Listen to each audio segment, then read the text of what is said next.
স্বাগতম জানাচ্ছি বাংলাভিউ সরাসরি সম্প্রচারে। স্টুডিও থেকে আপনাদের সাথে যুক্ত হয়েছে আমি শ্রাবণী তালুকদার। জানিয়ে দেব আমাদের হাতে থাকা আজকের বিভিন্ন আপডেট।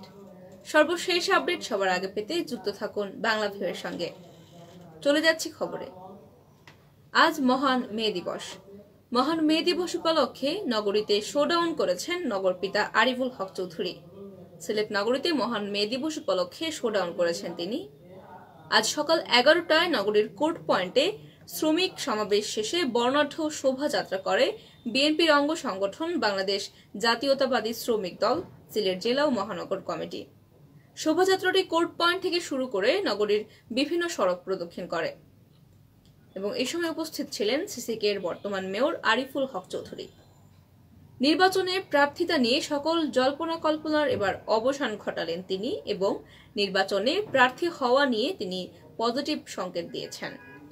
মে দিবস উপলক্ষে আজ তিনি নগরীর রেজিস্ট্রারি মাঠে জাতীয়তাবাদী শ্রমিক দল ও সহযোগী বিভিন্ন সংগঠনের শোভাযাত্রা এবং সমাবেশ অনুষ্ঠানে প্রধান অতিথির বক্তব্য এসব কথা বলেছেন। তিনি বলেছেন, এখন অধিকার লড়াই লড়ছে তারা এবং অধিকার আদায়ের লক্ষ্যে আগামী সিটি কর্পোরেশন নির্বাচনে তাদের দল অর্থাৎ বিএনপি অংশগ্রহণ করবে না, তবে সিলেটের প্রেক্ষাপটে তিনি মেয়র পদে প্রার্থিতা করবেন এবং কেন করবেন সেটি তিনি ব্যাখ্যা করবেন বলে জানিয়েছেন। বিএনপি কেন নির্বাচনে যাবে না তার কারণ সহ ব্যাখ্যা এবং কেন সিলেটের প্রেক্ষাপটে তিনি নির্বাচনে অংশগ্রহণ করতে চান সেই কারণও তিনি ব্যাখ্যা করবেন বলে উল্লেখ করেছেন এবং এই দুইটি বিষয় জানাতে আগামী 20 মে রেজিস্ট্রারি মাঠে সমাবেশ ডেকেছেন আরিফুল হক চৌধুরী। ওই সমাবেশে সবকিছু বিস্তারিত জানাবেন তিনি, এমনটাই জানিয়েছেন। বর্তমান সরকারের অধীনে কোনো নির্বাচনে অংশগ্রহণ না করার ঘোষণা দিয়েছে বাংলাদেশ জাতীয়তাবাদী দল।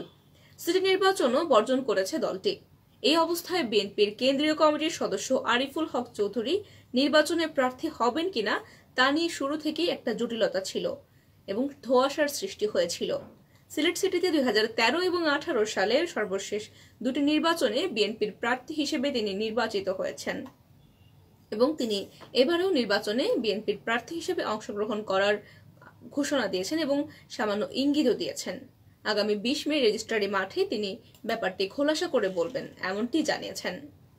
এদিকে মহান মে দিবস উপলক্ষে সিলেটের সব রেস্টুরেন্ট বন্ধ থাকার ঘোষণা হয়েছিল, তবে কয়েকটি রেস্টুরেন্টের মালিকরা ডিসি মহোদয়ের সঙ্গে কথা বলে খোলা রাখার সিদ্ধান্ত নিয়েছিল। তবে মে দিবসে বিভিন্ন রেস্টুরেন্ট এবং হামলা এবং ভাঙচুরের খবর পাওয়া গেছে। সোমবার সকাল 9টার দিকে নগরীর কাজীচুলা ও সোবানীঘাট এলাকায় এই ঘটনা ঘটে। জানা গেছে মে দিবসে নগরীর সকল রেস্টুরেন্ট বন্ধ রয়েছে, তবে কাজীচুলার কারি ইন রেস্টুরেন্ট এবং সোবানীঘাট এলাকার তাজ রেস্টুরেন্ট ও ইলিয়াস রেস্টুরেন্ট খোলা রাখায় এই ভাঙচুরটি করেছেন শ্রমিকরা। তবে কারা এই হামলাটি করেছে বা কেন করেছে তার কোনো নির্দিষ্ট তথ্য প্রমাণ পাওয়া যায়নি।